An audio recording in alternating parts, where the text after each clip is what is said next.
Guys, welcome to my YouTube channel time to study and art. इस video में हम BHDC 132 के first block का 6 यूनिट कवर कर रहे हैं, जिसका नाम है मीराबाई का काव्य। इस वीडियो में मीराबाई का साहित्यिक परिचय और मीराबाई की भक्ति भावना, इन दो टॉपिक्स पर डिस्कशन करेंगे। तो चलिए शुरू करते हैं। मीराबाई जिन पदों को कृष्ण भक्ति में मगन होकर गाया करती थी, वे ही उनकी रचनाएं हैं। मतलब भक्ति काल के जितने भी कवि थे, वो अपने पदों की रचनाएं नहीं करते थे। वो अपने जो काव्य थे उसकी रचना नहीं करते थे, लिखते नहीं थे उसको, वो बस बोल देते थे या फिर गाते थे। तो गाकर और बोलकर जो उनकी जो वो होती थी, वाणी होती थी, वही उनके पद बन जाते थे, वही उनका काव्य बन जाता था। तो मीरा भी कृष्ण की मूर्ति के आगे नाचती थी और नाचते नाचते वो पदों को गाती थी। तो वो जो गाती थी वही उनकी रचनाएं बन जाती थी। इनके गीतों में वेदनापूर्ण अभिव्यक्ति मिलती है। वेदनापूर्ण मतलब दर्द भरी अभिव्यक्ति मिलती है। उनके गीतों में दर्द देखने को मिलता है हमें। इस प्रकार की भक्ति थी उनकी, वेदनापूर्ण भक्ति। इनकी कविता का उद्देश्य कृष्ण के प्रति प्रेम भावना की व्यंजना है। मतलब वो कृष्ण को अपना पति मानती थी, तो प्रेम करती थी वो उनसे। इनके काव्य में श्रृंगार एवं शांत रस दिखाई देता है। श्रृंगार रस मतलब उसमें प्रेम से संबंधित जो रस होता है उसको श्रृंगार रस कहते हैं। तो इनके जो श्रृंगार रस है उसमें भी वियोग पक्ष ज्यादा देखने को मिलता है, यानी कि वे कृष्ण के प्रेम में तड़पती थी, कृष्ण के दर्शन करना चाहती थी। तो यही वियोग श्रृंगार होता है। और शांत रस दिखाई देता है। मीरा ने अपने दर्द व पीड़ा को अपने काव्य में व्यक्त किया। अतः भक्ति काल के स्वर्ण युग में मीरा के पद आज भी अलग ही जगमगाते दिखाई देते हैं। भक्ति काल को स्वर्ण युग भी कहते हैं। तो ये बताया गया है कि मीरा के पद जिस तरह से फेमस थे भक्ति काल में जिस तरह फेमस थे, लोग उनके गीतों को बहुत लोकप्रिय हो गए थे, उनके गीत बहुत ज्यादा फेमस हो गए थे लोगों में। तो वैसे ही आज भी जगमगाते दिखाई देते हैं उनके गीत। जिस तरह से भक्ति काल में थे वैसे ही आज भी हैं। अब दूसरा टॉपिक है मीरा की भक्ति भावना। सारे भक्त कवियों में मीराबाई का काव्य आज भी साहित्य प्रेमियों की आत्मा को आनंद से भर देता है। वही है, मीराबाई के गीत जिस तरह से भक्ति काल में फेमस हुए थे, लोकप्रिय हुए थे, वैसे ही आज भी है। और मीराबाई के जो गीत है ना, वो राजस्थान में और उत्तर भारत में ज्यादा फेमस है। उत्तर भारत में ज्यादा देखने को मिलते हैं इनके गीत। उनके पदों में दिल को छू लेने वाली भाषा, मार्मिक विरह, अभिव्यक्ति, अलंकारों का सहज प्रयोग, भाव सौंदर्य में चमत्कार लाता है। मतलब उनकी भाषा इस प्रकार की थी कि वो दिलों को छू ले लोगों के। जब लोग उसको पढ़ते हैं तो इस प्रकार की भाषा। और उनके काव्य में जो विरह देखने को मिलता है वो भी इस प्रकार का है कि वो इंसान के दिलों को छू ले। मतलब इतनी दर्द भरी उन्होंने अपने पदों में अपनी पूरी कहानी बताई है। और कृष्ण के प्रेम में वो बहुत ज्यादा दीवानी थी, तो उसके बारे में बताया उन्होंने कि वो इंसान के दिलों को छू लेता है। और उन्होंने अलंकारों का इस प्रकार प्रयोग किया है कि उनकी जो भाषा है, भाव सौंदर्य और भाषा है, उसमें चमत्कार उत्पन्न कर देते हैं अलंकार। इस प्रकार प्रयोग किया उन्होंने अलंकारों का। मीरा की भक्ति में काफी हद तक माधुर्य भाव है। माधुर्य भाव मतलब कृष्ण के प्रेम में दीवानी थी, वो कृष्ण को पति के रूप में मानती थी, तो वही उस प्रकार की जो भक्ति होती है वो माधुर्य भाव होता है।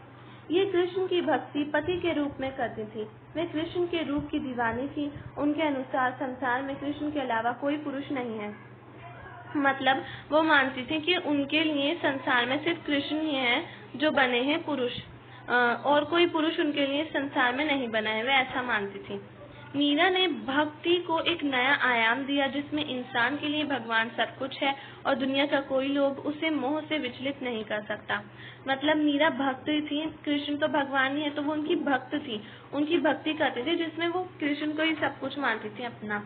उनके लिए दुनिया का जो मोह होता है, मोह माया संसार का होता है, तो वो कुछ भी मायने नहीं रखता, कुछ भी मैटर नहीं करता। बस उनके लिए मैटर करता है तो कृष्ण के दर्शन पाना चाहती थी, उनका एकाकार चाहती थी, मिलन चाहती थी कृष्ण के साथ।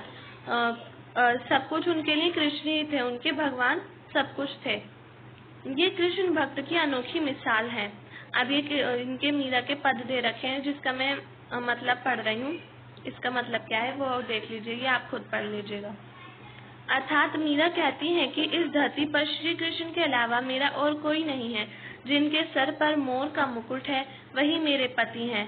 मैंने हर कुल वर्ग को छोड़ दिया है। अब मैं अकेली हूँ और आपके प्रेम में हर दिन लोक लाज खो रही हूँ और अपने आंखों के जल या आंसुओं से को सींच कर प्रेम की बेल बो रही हूँ।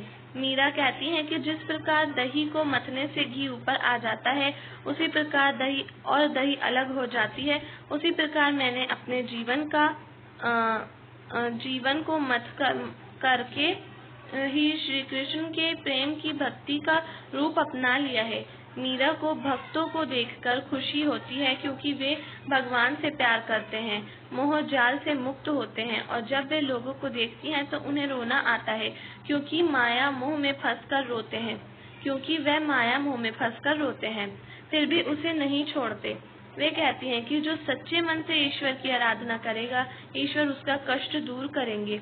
मीरा कृष्ण की दासी हैं, इसलिए कृष्ण मीरा का कष्ट दूर करेंगे। मतलब उन्होंने कृष्ण की जो भक्ति की है वो दासी के रूप में भी की है और पत्नी के रूप में भी, कृष्ण को अपना पति भी माना है, तो उन्होंने दास्य भाव की भक्ति भी है इनकी और माधुर्य भाव की भक्ति। मीरा कहती है कि श्री कृष्ण के लिए उनकी प्रेम पीड़ा को कोई भी नहीं समझ सकता। मीरा कृष्ण से अपने दर्द को दूर करने की प्रार्थना करती हैं। मतलब वो कहती हैं कि जो कृष्ण के लिए उनका प्रेम है उसे कोई नहीं समझ पाता है, और वो कृष्ण से प्रार्थना करती हैं कि वो उनके दर्द को दूर करें, कृष्ण मीरा को दर्शन दें, और जब कृष्ण मीरा को दर्शन देंगे तो उनका जो दर्द है वो दूर हो जाएगा। मीराबाई अपने पदों के माध्यम से श्री कृष्ण से जीवन के जन्म मरण के चक्कर से मुक्ति दिलाने की बात करती हैं। मतलब वो कहती हैं कि मुझे जन्म मरण के चक्कर से मुक्ति मिल जाए, मेरा कृष्ण के साथ एकाकार हो जाए, वो कृष्ण से प्रार्थना करती हैं। मीरा अपनी भक्ति के माध्यम से लोगों को ये संदेश देती हैं कि लोगों को अपने शरीर पर घमंड नहीं करना चाहिए, क्योंकि एक दिन ये शरीर मिट्टी में मिल जाएगा और सब कुछ खत्म हो जाएगा। एक दिन सब कुछ नष्ट हो जाएगा, धरती आकाश सब कुछ भी नहीं रहेगा। इसलिए मीरा अपने मन को भगवान के चरणों में धरती हैं। ये बहुत इजी लैंग्वेज में लिखा हुआ है तो मैं इसका मतलब नहीं समझा रही हूँ, ऐसे ही पढ़ रही हूँ।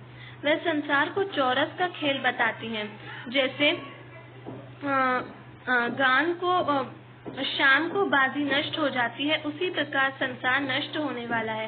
वे स्वयं को कृष्ण की दासी बताती हैं और उन्हें प्राप्त करने के लिए कठिन से कठिन तप जतने के लिए तैयार हैं।